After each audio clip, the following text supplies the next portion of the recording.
Hi students, my name is Faiz Sakir. Welcome to first lesson of your history, the rise of nationalism in Europe. Europe में राष्ट्रवाद का उदय।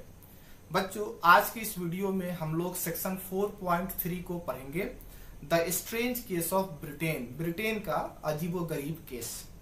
कहता है the model of the nation और the nation state some scholars have argued is Great Britain.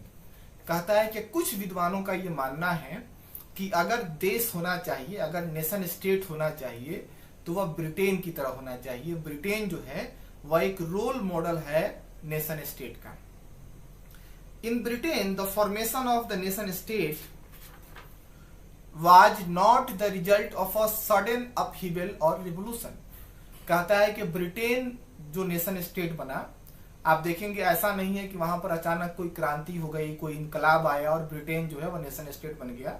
ऐसी कोई बात नहीं है, जैसे हमने देखा था कि फ्रांस में या जर्मनी में। कहता है क्या इस तरह की चीजें जो है वो ब्रिटेन में नहीं हुई। It was the result of a long drawn out process. यानी कहने का मतलब है कि ब्रिटेन को जो है एक नेशन स्टेट बनने में वह लंबा वक्त लगा है। There was no British nation prior to the 18th century. कहता है कि 18th सेंचुरी से पहले ब्रिटेन नाम का कोई भी देश नहीं हुआ करता था। मतलब दुनिया के नक्शे पर ब्रिटेन नाम का कोई देश नहीं था। The primary identities of the people who inhabited the British isles were ethnic ones such as English, Welsh, Scot और आयरिश। कहता है कि आप देखेंगे कि आज का जो ब्रिटेन जो है 18th सेंचुरी से पहले आप देखेंगे कि ब्रिटेन में लोगों की पहचान जो है उनके कल्चर से थी। जैसे आप देखिएगा कि वहां पर इंग्लिश, वेल्स, स्कॉट और आयरिश जो है लोग रहा करते थे। All of these ethnic groups had their own cultural and political traditions. कहता है कि तमाम जो एथनिक ग्रुप्स जो थे उनका अपना अलग जो है वह कल्चरल और पॉलिटिकल ट्रेडिशंस था। But as the English nation steadily grew in wealth, importance and power, it was able to extend its influence over the other nations of the islands.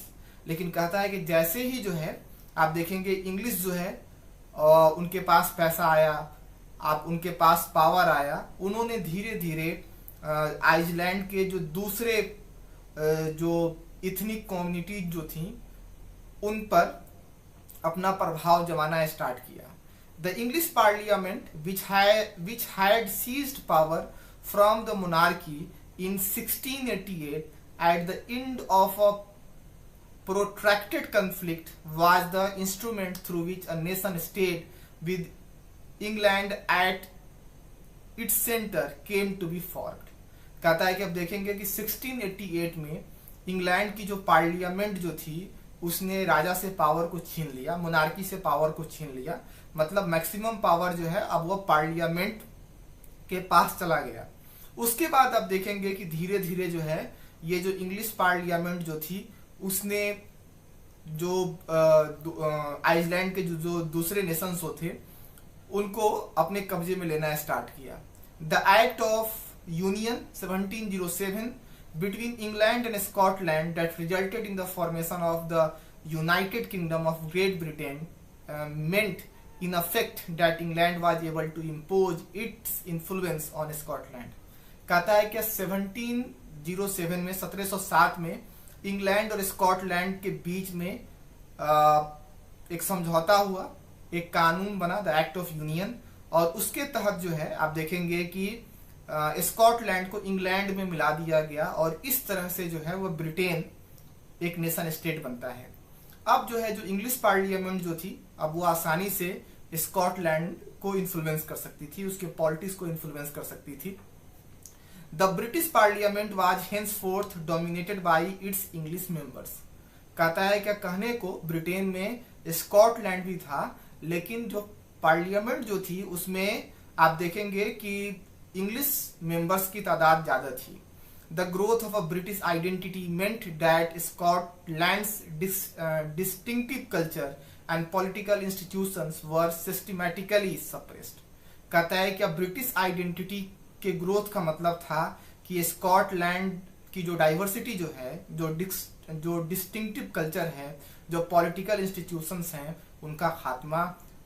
The Catholic clans that inhabited the Scottish Highlands suffered treble repression whenever they attempted to assert their independence. The Scottish Highlanders were forbidden to speak their Gaelic language or wear their national dress, and large numbers were forcibly driven out of their homeland. कहता है कि आप देखेंगे कि जो Catholic कबीला जो था स्कॉटिश हाईलैंड्स का, उसको जो है वह सबसे ज्यादा दबाया गया जब भी उसने अपने आप को ब्रिटेन से आजाद करने की कोशिश की। स्कॉटिश हाईलैंडर्स को उनका जो लैंग्वेज था गैलिक लैंग्वेज, उसको बोलने से रोका गया, उनको अपना नेशनल ड्रेस पहनने से रोका गया, और लार्ज नंबर में जो है लोगों को अपने ही देश से निकाल दिया गया। Ireland suffered a similar fate. कहता है कि आयरलैंड की किस्मत भी जो है वह स्कॉटलैंड की तरह ही हुई। It was a country deeply divided between Catholics and Protestants. कहता है कि आयरलैंड जो है वह कैथोलिक्स और प्रोटेस्टेंट्स में बटा हुआ था। The English helped the Protestants of Ireland to establish their dominance over a largely Catholic country. कहता है कि इंग्लैंड ने जो है आयरलैंड के प्रोटेस्टेंट्स को मदद की ताकि वह अपना प्रभाव जो है आयरलैंड में जमा सकें, जो कि एक कैथोलिक, मतलब वहां पर कैथोलिक की आबादी जो है वह ज्यादा थी। Catholic revolts against British dominance were suppressed. कहता है कि जिन कैथोलिक्स ने ब्रिटिश डोमिनेंस के खिलाफ रिवॉल्ट किया, आवाज उठाई, क्रांति की, उनको कुचल दिया गया, उनकी आवाज को दबा दिया गया। After a failed revolt led by the Wolfe Tone and his United Irishmen 1798, Ireland was forcibly incorporated into the United Kingdom in 1808। कहता है कि अब देखेंगे कि 1798 में वोल्फटोन ने और उनकी जो यूनाइटेड आयरिशमैन जो थी उन्होंने रिवॉल्ट किया, लेकिन उनके रिवॉल्ट को दबा दिया गया और 1808 में आयरलैंड को जबरदस्ती जो है वह ब्रिटेन में मिला दिया गया। A new British nation was formed through the propagation of a dominant English culture. कहता है कि जो नया नेशन स्टेट जो बना ब्रिटेन, आप देखेंगे कि उसमें जो है इंग्लिश कल्चर को ज्यादा इंपॉर्टेंस हासिल थी, उसका जो है प्रोपगेशन हो रहा था। The symbol of the new Britain, the British flag, the national anthem, God Save Our Noble King, the English language were actively promoted, and the older nations survived only as a subordinate partners in this union. कहता है कि अब देखेंगे कि Britain का जो झंडा बना उसको जो मतलब स्कॉटलैंड, आयरलैंड और आप देखेंगे कि इंग्लैंड, मतलब जो ब्रिटेन जो नेशन स्टेट बना जो है उसका झंडा जो है वह यूनियन जैक बनाया गया। नेशनल एंथम जो है वो ब्रिटेन का था, ब्रिटेन का है God save our noble king, और जो है ईश्वर जो है हमारे जो शरीफ राजा जो है उनको प्रोटेक्ट करे, और इंग्लिश को जो है वो प्रमोट किया गया। और आप देखेंगे कि जो दूसरे लोग जो थे, चाहे वह स्कॉटलैंड के हों या आयरलैंड के हों, उनको यहाँ पर सबऑर्डिनेट पार्टनर्स के तौर पर ही रहना पड़ा। तो हमने पढ़ा कि ब्रिटेन जो है वो नेशन स्टेट कैसे बना। मैंने आपको बताया कि बहुत सारे स्कॉलर्स का ये मानना है कि ब्रिटेन जो है वह नेशन स्टेट का एक रोल मॉडल है। मैंने आपको बताया कि ब्रिटेन को बनने में एक लंबा वक्त लगा है। 18th सेंचुरी से पहले ब्रिटेन नाम का कोई नेशन स्टेट नहीं था। लोगों की पहचान जो है उनके कल्चर से थी। मैंने आपको बताया कि 1688 में इंग्लिश पार्लियामेंट ने इंग्लैंड की जो राजा थे उनसे पावर को छीन लिया, और उसने कोशिश की कि जो है आइसलैंड के जो दूसरे जो नेशंस हैं उनको अपने अंडर मिला लिया जाए। 1707 में एक्ट ऑफ यूनियन साइन हुआ और इंग्लैंड और स्कॉटलैंड को मिलाकर United kingdom of great Britain बनाया गया। हालांकि जो ब्रिटेन की जो पार्लियामेंट जो थी उसमें इंग्लिश मेंबर्स की तादाद ज्यादा थी।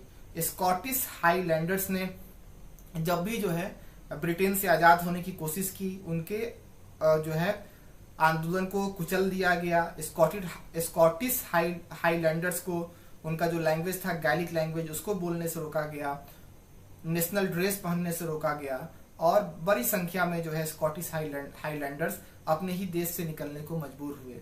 फिर आप देखेंगे कि आयरलैंड की किस्मत भी इसी तरह की हुई, स्कॉटलैंड की तरह ही। ये कंट्री जो है वह कैथोलिक्स और प्रोटेस्टेंट्स में डिवाइडेड थी। इंग्लिश ने, मतलब इंग्लैंड के लोगों ने प्रोटेस्टेंट्स की मदद की कि वह जो कैथोलिक कंट्री जो है, जिसमें मतलब आयरलैंड में मैक्सिमम तादाद जो है वो कैथोलिक्स की है, उसको वह डोमिनेट कर सके। कैथोलिक्स ने इसके खिलाफ रिवॉल्ट किया, लेकिन उस रिवॉल्ट को दबा दिया गया। 1798 में ओल्फ टॉन और जो उनकी जो आर्मी जो थी यूनाइटेड आयरिशमैन ने रिवॉल्ट किया, और जब वो रिवॉल्ट अनसक्सेसफुल हो गया तो उसके बाद 1801 में आयरलैंड को जबरदस्ती जो है ब्रिटेन में मिला दिया गया, और इस तरह से जो है वो ब्रिटेन नेशन स्टेट बनता है। कहता है कि आप ब्रिटेन का फ्लैग जो है वह यूनियन जैक बनाया गया, नेशनल एंथम जो है God save our noble king, और इंग्लिश लैंग्वेज को प्रमोट किया गया। और आप देखेंगे कि आयरलैंड या स्कॉटलैंड के लोगों को इस ब्रिटेन में जो है जूनियर पार्टनर के तौर पर रहने को मजबूर होना पड़ा। तो उम्मीद है कि आज मैंने आपको बताया कि ब्रिटेन नेशन स्टेट कैसे बना, ये समझ में आ गया होगा। अगले वीडियो में हम लोग इसी लेसन को करेंगे, सेक्शन 5 को स्टार्ट करेंगे। अब आपका 2 सेक्शन बचा हुआ है, सेक्शन 5 और सेक्शन 6। इसके बाद आपका ये लेसन जो है वो कंप्लीट हो जाएगा। अगले वीडियो में हम लोग करेंगे विजुअलाइजिंग द नेशन, मतलब देश को किस तरह से विजुअलाइज किया गया, किस तरह से उसको रिप्रेजेंट करने की कोशिश की। बहुत इंपॉर्टेंट सेक्शन है, इसको हम लोग अगले वीडियो में करेंगे। तब तक आप अपना ख्याल रखें, स्वस्थ रहें, खुश रहें। वीडियो देखने के लिए बहुत बहुत धन्यवाद, बहुत बहुत शुक्रिया। That's all, thank you.